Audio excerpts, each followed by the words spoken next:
Hello everyone, welcome back to Simplicity Reimagined. So today I'm going to be trying ColorPour's pre-mixed pouring paint kit. This is my first time ever doing acrylic pour paint, so let's begin. The great thing about this pouring kit is that you don't need a lot of supplies. The only things that you do need is a cup for putting the paint in the actual pre-mixed pour painting kit, the blank canvas, and then I have a cardboard box just to catch all the extra paint droppings, and then I have 4 cups right here just to serve as a stand when the paint is drying.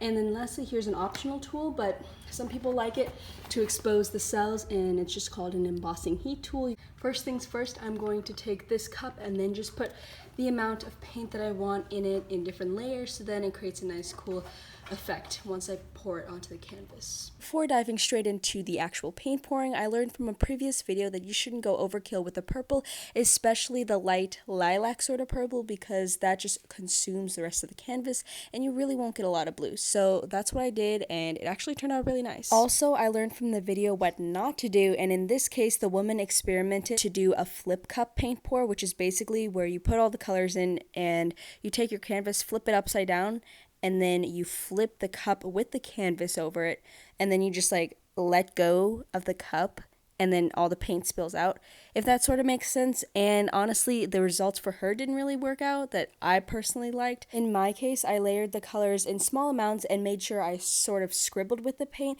in order to get the desired effect of sort of a marble feel. Next, I'm going to let this dry overnight. Here are the final results, and I'm super excited about how it turned out.